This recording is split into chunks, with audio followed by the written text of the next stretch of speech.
Hello students, अभी तक के वीडियोस में हमने हर टाइप का इफेक्ट स्टडी कर लिया है। Resonance, hyper conjugation, I effect. अब जब हम इनके एप्लीकेशन वाले पार्ट पर आते हैं, जब तीनों इफेक्ट लगाए जाते हैं तब किस तरीके से इफेक्ट लगते हैं, हम ये देखने वाले हैं आज की वीडियो में। तो सबसे पहले हम ARSE रिएक्शन में जो हम एक्टिवेटिंग और डीएक्टिवेटिंग ग्रुप्स बोलते थे उससे रिलेटेड सारा डिस्कशन कर लेते हैं। तो ये जो लिस्ट टेबल बना हुआ है, देखो सबसे पहले जो लिखा हुआ है मोस्ट एक्टिवेटिंग लिखा हुआ है। मोस्ट एक्टिवेटिंग का मतलब strongly activating, they make the compound बहुत ज़्यादा रिएक्टिव। और इनमें जो सबसे इंपॉर्टेंट ग्रुप्स हैं, वैसे तो लिस्ट में बहुत सारे ग्रुप्स हैं, जो इंपॉर्टेंट है जो हमें याद रखना चाहिए, NH2 अच्छा खासा हमारे सिलेबस में यूज़ होता है, OH यूज़ होता है और OR यूज़ होता है। ये स्ट्रांगली एक्टिवेटिंग ग्रुप्स होते हैं। फिर लिस्ट में आगे जो लिखे हुए हैं ये मॉडरेटली एक्टिवेटिंग है। फिर लास्ट में जो लिखा हुआ है वो वीकली एक्टिवेटिंग ग्रुप है, और वीकली एक्टिवेटिंग में एल्काइल ग्रुप और फिनाइल ग्रुप, ये दोनों अच्छा खासा यूज़ होता है। और ये सारे ग्रुप H के कंपैरिजन में लिखे हुए हैं कि ये H से ज़्यादा एक्टिवेटिंग हैं। फिर टेबल में यदि हम आगे बढ़ें तो फिर यहाँ पर हमने डीएक्टिवेटिंग ग्रुप्स लिखे हुए हैं। डीएक्टिवेटिंग में सबसे पहले लिखे हुए हैं वीकली डीएक्टिवेटिंग। और वीकली डीएक्टिवेटिंग ये इंपॉर्टेंट होते हैं क्योंकि इनके की एलिमेंट पे लोन पेयर रहेगा, फिर भी हम इनको क्या बोल रहे हैं, वीकली डीएक्टिवेटिंग बोल रहे हैं। फिर उसके बाद हमने मॉडरेटली डीएक्टिवेटिंग लिखा हुआ है। फिर उसके बाद हमने लिखा हुआ है स्ट्रांगली एक्टिवेटिंग। तो ये सारे ग्रुप्स हमने एक ऑर्डर में अरेंज कर दिए हैं। अब मेन डाउट ये आता है कि किन्हीं भी ग्रुप्स को हम कंपेयर कैसे करते हैं कि कौन स्ट्रांग एक्टिवेटिंग है और कौन वीक एक्टिवेटिंग है। तो सपोज़ मैं एक एग्जांपल से कंपैरिजन स्टार्ट करूं, और सपोज़ मुझे कंपेयर करना है NH2 ग्रुप और मुझे कंपेयर करना है OH ग्रुप को, और मुझे डिसाइड करना है। अब हमने जब लिस्ट देखा था अभी, तो NH2 और OH दोनों स्ट्रांगली एक्टिवेटिंग में ही तो रखे थे हमने। तो हम कंपेयर कैसे करेंगे? तो सबसे पहले यदि इफेक्ट्स की बात करें तो M इफेक्ट कौन सा रहेगा NH2 का? तो लोन पेयर वाला है कि एलिमेंट पे, इसका मतलब इसका रहेगा प्लस M इफेक्ट। और OH में भी लोन पेयर है कि एलिमेंट पे, इसका इफेक्ट कौन सा रहेगा? Plus M effect. और आई इफेक्ट की बात करें तो इलेक्ट्रोनेगेटिव एटम है, इसलिए इसका होगा माइनस आई इफेक्ट और इसका होगा minus I effect. Hyper conjugation lone pair वाले केस में लगाते नहीं हैं, तो इन इफेक्ट्स को मुझे इंडिविजुअली कंपेयर करना पड़ेगा। तो सबसे पहले यदि मैं माइनस आई इफेक्ट को कंपेयर करूं, तो माइनस आई इफेक्ट क्या होता है? इलेक्ट्रोनेगेटिव एटम का माइनस आई इफेक्ट होता है। इसका मतलब minus I effect directly proportional electronegativity. और यदि मैं इलेक्ट्रोनेगेटिविटी की बात करूं तो मुझे ये मालूम है कि oxygen is more electronegative than nitrogen.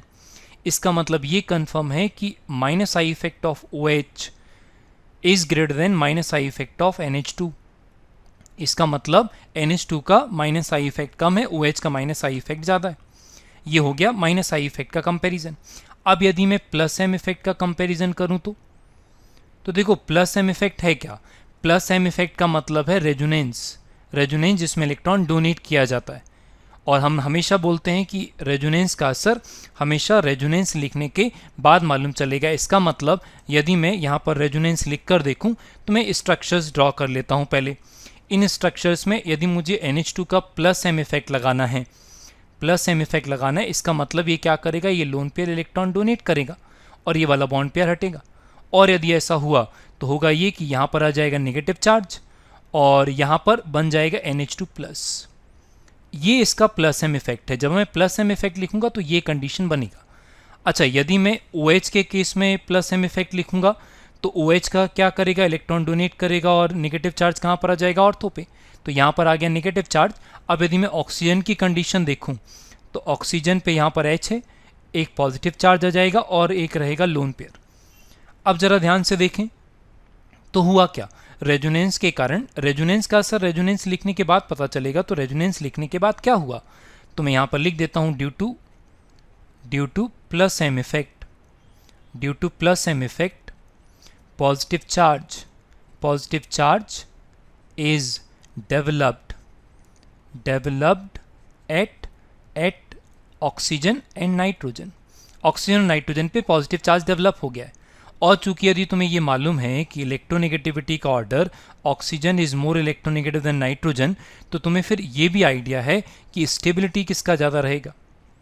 और स्टेबिलिटी की यदि बात करें तो रूल ये बोलता है मोर इलेक्ट्रोनेगेटिव एटम पे नेगेटिव चार्ज ज़्यादा स्टेबल होता है, लेस इलेक्ट्रोनेगेटिव पे पॉजिटिव चार्ज कंपैरेटिवली ज़्यादा स्टेबल रहेगा। मतलब नाइट्रोजन का प्लस चार्ज ऑक्सीजन के प्लस चार्ज से ज़्यादा रहेगा।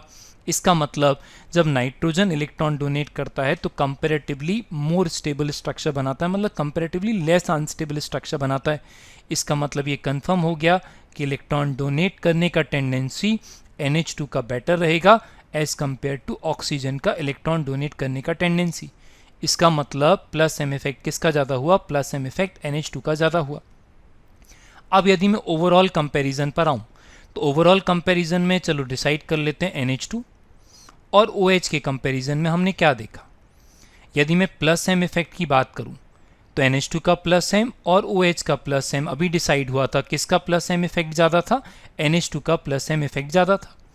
फिर यदि मैं माइनस आई इफेक्ट रिकॉल करूं तो जब हमने माइनस आई इफेक्ट लिखा था तो minus I effect of NH2 और minus I effect of OH, किसका माइनस इफेक्ट ज़्यादा था? माइनस आई इफेक्ट ज़्यादा था ऑक्सीजन का। अब ये हम कैसे डिसाइड करें कि बेटर ERG कौन रहेगा, बेटर इलेक्ट्रॉन डोनर कौन रहेगा? तो दिमाग में ये चलना चाहिए। देखो बेटर ERG कौन होता है? बेटर ERG देखने के लिए हमें दो बातें देखनी पड़ेंगी। बेटर ERG वो रहेगा जिसमें पॉजिटिव इफेक्ट ज़्यादा होता हो, मतलब better ERG with more positive effect. Positive effect जिसमें ज़्यादा रहेगा वो बेटर ERG रहेगा। और किसमें? जिसमें लेस होता हो क्या? Negative effect. जिसमें लेस नेगेटिव इफेक्ट रहेगा उसको हमें क्या बोलना पड़ेगा? बेटर ERG बोलना पड़ेगा। अब जरा NH2 और OH को जरा ध्यान से देखो। यदि मुझे इलेक्ट्रॉन रिलीजिंग ग्रुप में एक ऑर्डर बनाना है तो प्लस इफेक्ट किसका ज़्यादा है? प्लस इफेक्ट NH2 का ज़्यादा है और माइनस इफेक्ट किसका कम है? NH2 का। इसका मतलब NH2 is better ERG than OH। इस तरीके से कंपेयर करते हैं और इस तरीके से हम लिस्ट बना पाते हैं कि कौन स्ट्रांगली एक्टिवेटिंग है, कौन मॉडरेटली है, कौन वीकली एक्टिवेटिंग है। लेकिन देखो ये क्लियर बात है कि हम बार बार क्वेश्चंस में इतने एक्सप्लेनेशंस पे तो नहीं जा पाएंगे, तो फिर हम शॉर्ट ट्रिक में क्या याद करते हैं? हम शॉर्ट ट्रिक में देखो ERG के लिए हम याद करते हैं, ERG के लिए हम याद करते हैं एक नंबर 212। और 212 का मतलब क्या है? देखो ये 2 जो है ये स्ट्रांगली एक्टिवेटिंग है, ये स्ट्रांग वाले हैं।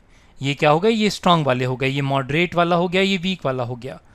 तो क्वेश्चंस ट्राई करने के लिए तुम्हें केवल दो ग्रुप याद रखने पड़ेंगे। कौन कौन से ग्रुप? एक NH2 याद कर लो और एक OH याद कर लो। इसके अलावा ज़रूरत नहीं पड़ती अपने सिलेबस में। फिर मॉडरेटली एक्टिवेटिंग में क्या है? मॉडरेटली एक्टिवेटिंग में मैं लिख रहा हूँ OR। अब ज़रा ध्यान से रिकॉल करो, जब मैंने लिस्ट बनाया था तो मैंने OR को स्ट्रांगली एक्टिवेटिंग में लिखा था। तो यहाँ पे मॉडरेट में क्यों लिख रहा हूँ? मैंने इसलिए मॉडरेट में लिखा ताकि मैं OH और OR में कभी ऑन द स्पॉट कंपेरिजन करूँ ही ना। मुझे याद रहेगा OH is better ERG than OR, मेरे से क्वेश्चन बन जाएंगे। फिर जब हमने वीकली एक्टिवेटिंग में आए तो हमें सारे याद करने पड़ेंगे? नहीं, हमें केवल इलेक्ट्रॉन रिलीजिंग में एल्काइल ग्रुप और फिनाइल ग्रुप को वीकली एक्टिवेटिंग में याद कर लेना है बस। तो हमें ERG क्या याद रखना है? 212। अच्छा, इसी तरीके से यदि मैं EWG के लिए शॉर्ट ट्रिक बना लूँ तो ये बेस्ट हो जाएगा, हमें ज़्यादा दिमाग नहीं लगाना पड़ेगा। तो मैंने लिखा 111। 1-1 का मतलब स्ट्रांगली एक्टिवेटिंग में केवल एक याद कर लो NO2, मॉडरेटली एक्टिवेटिंग में केवल एक याद कर लो CN। देखो वैसे CN स्ट्रांगली डीएक्टिवेटिंग में आता है, लेकिन मैं मॉडरेट में इसलिए लिख रहा हूँ। देखो ये वाला स्ट्रांग है, ये मॉडरेट है और ये वाला वीक है। मैंने मॉडरेट में इसलिए लिखा ताकि मैं NO2 और CN में कभी कंपेरिजन ना करूँ, मुझे याद होना चाहिए। अच्छा, वीकली डीएक्टिवेटिंग ये बड़ा इंपॉर्टेंट। इसमें कौन आता है? इसमें आते हैं हेलोजन्स। और हम इंडिविजुअल ग्रुप जब पढ़े थे तब हमें मालूम है कि हेलोजन इतना इंपॉर्टेंट क्यों है। क्योंकि यदि हम की एलिमेंट देखते हैं तो की एलिमेंट पे लोन पेयर के कारण सबसे पहले मेरे दिमाग में जो डाउट क्रिएट होगा वो ये कि मैं इसका प्लस एम इफेक्ट देख के हो सकता है मैं इसको एक्टिवेटिंग बोल दूँ। तो ये मुझे ध्यान रखना पड़ेगा। क्लियर है? तो इस तरीके से हमने हर टाइप के ग्रुप का डिसीजन कर लिया। अब ERG WG देखकर हम करते क्या हैं? ERG WG देखकर हमें रिएक्टिविटी देखना पड़ेगा। तो देखो हम जो आगे एप्लीकेशन में करने वाले हैं बात वो है रिएक्टिविटी टुवर्ड्स एनी इलेक्ट्रोफाइल। कहने का मतलब हम इसको ऐसे ही बोल सकते हैं कि टुवर्ड्स एनी ARSE रिएक्शन। भाई इलेक्ट्रोफिलिक सब्स्टिट्यूशन ही तो है ना बेंजीन का रिएक्शन। तो जब हम इनमें रिएक्टिविटी का ऑर्डर कंपेयर करेंगे तो जो रिएक्टिविटी का ऑर्डर आएगा, अब जरा ध्यान से देखना रिएक्टिविटी का क्या ऑर्डर आएगा। सबसे पहले वो वाले कंपाउंड का रिएक्टिविटी रहेगा जिसमें यहाँ पे क्या प्रेजेंट रहेगा? Electron releasing group. उसका रिएक्टिविटी बेंजीन से ज़्यादा बोलना पड़ेगा, और बेंजीन का रिएक्टिविटी तुम्हें उस कंपाउंड से ज़्यादा बोलना पड़ेगा जहाँ पे तुम ये पहचानोगे कि बेंजीन रिंग पे क्या लगा हुआ है, इलेक्ट्रॉन विड्रॉइंग ग्रुप लगा हुआ है। और अभी अभी हमने ERG और EWG सारे के सारे कंप्लीट किए हैं। ठीक, क्यों? क्योंकि देखो ERG को हमने क्या बोला था, ये तो पहले तय हो गया था। हमने ERG को बोला था एक्टिवेटिंग। एक्टिवेटिंग का मतलब विच makes the compound more reactive than benzene. फिर हमने EWG को लिखा था डीएक्टिवेटिंग ग्रुप। डीएक्टिवेटिंग का मतलब था which makes the compound less reactive towards electrophile than benzene. अब यदि इनके क्वेश्चंस पे आते हैं तो आओ क्वेश्चंस में बहुत सारे ट्राई करते हैं। जैसे ये वाला फर्स्ट क्वेश्चन, ये एग्जाम में आया हुआ क्वेश्चन है। अब यदि मुझे रिएक्टिविटी का ऑर्डर डिसाइड करना है इसमें, और सपोज मैं यहाँ पर इनको ए लिख देता हूँ, इधर ये बी हो गया, ये सी और ये डी ऑप्शन हो गए। अब मुझे रिएक्टिविटी का ऑर्डर बनाना है। अब देखो हमारे पास या तो ये चॉइस है कि हम इंडिविजुअल इफेक्ट्स लिखा करें, लेकिन इससे अच्छा बेटर तरीका क्या है कि हमने 21211 यदि याद कर लिया है तो Cl क्या है, Cl है EWG। EWG OH कहाँ पे था, ERG में था। अब तो एक्सप्लेन करने की जरूरत नहीं, NO2 क्या है, NO2 है EWG। तो ये कन्फर्म है C इज मोस्ट रिएक्टिव। अब EWG दो हैं तो मुझे ये डिसाइड करना पड़ेगा which one is stronger which one is weaker. तो NO2 स्ट्रॉन्गर है, स्ट्रॉन्ग में लिखा था, और ये वीक में लिखा था, तो हमने ऑर्डर लिख दिया। और आंसर बनाना कितना टाइम लगेगा, कितना आसान। अभी तो डिसाइड किया ERG वाले का रिएक्टिविटी मुझे सबसे ज़्यादा बोलना पड़ेगा, इसका मतलब C मोस्ट रिएक्टिव हो जाएगा। फिर उसके बाद कौन आएगा, सबसे इंपॉर्टेंट पोजीशन इसी का था, एग्जाम में A आएगा उसके बाद। क्यों? क्योंकि EWG वाले तो बेंजीन रिंग के बाद में आएंगे ना। फिर उसके बाद क्या आएगा, B आएगा, और सबसे लास्ट में कौन आएगा, सबसे लास्ट में आएगा D। इस तरीके से आंसर बन जाएगा। देखो ये क्लियर बात है, जब मैंने तुम्हें ये बोला कि EWG makes the compound, EWG makes the compound less reactive, तो stronger EWG makes the compound और कम रिएक्टिव ना, तो ये हमें ध्यान रखना पड़ेगा। क्लियर है? और ऐसे क्वेश्चन ट्राई कर लेते हैं, जैसे मैं ये वाले क्वेश्चन में ट्राई करूं। अब इस वाले क्वेश्चन में बस मुझे पहचानना क्या है, देखो मुझे पहचानना है कि बेंजीन रिंग पे किस टाइप का ग्रुप लगा है। तो यहाँ पे तो कोई ग्रुप है नहीं, तो यदि मैं सपोज इसको मैं A और इसको B लिख लेता हूँ तो यहाँ पे डिस्कशन हो जाएगा। अब यहाँ पर यदि मैं देखूंगा तो यहाँ पर एक बेंजीन पर दूसरा बेंजीन रिंग ही तो है। इस ग्रुप को मैं क्या बोलूँगा, C6H5 एफिनाइल ग्रुप। और इसको मैंने कहाँ लिखा था, मैंने इसको लिखा था इलेक्ट्रॉन रिलीजिंग। इसका मतलब हो गया decide B is more reactive than A। इस तरीके से हम बहुत सारे क्वेश्चन ट्राई कर सकते हैं। तो चलो हम बहुत सारे क्वेश्चन एक बार ट्राई करके देख लेते हैं। ठीक, बहुत सारे क्वेश्चंस ट्राई करना है, तो आ जाओ अपन बहुत सारे क्वेश्चंस यहाँ पे एक एक करके सब डिस्कस कर लेते हैं। अब ज़रा इन क्वेश्चंस को देखो। ठीक, हमने बहुत सारे क्वेश्चन लिख लिए। क्वेश्चन नंबर 3 देखना है यहाँ पे।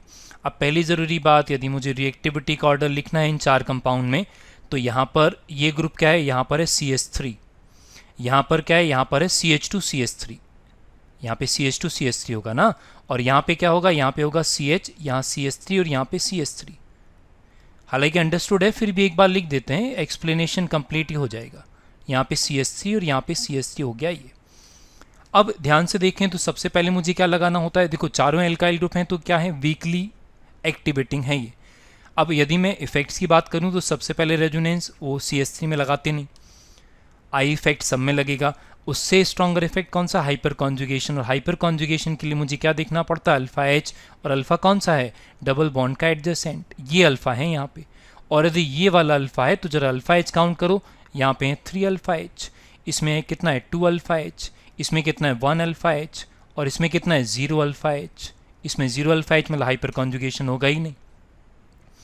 अच्छा, यदि तुम्हें याद हो हाइपर कॉन्जुगेशन, तो अपन ये बोलते थे hyper conjugation directly proportional number of alpha H।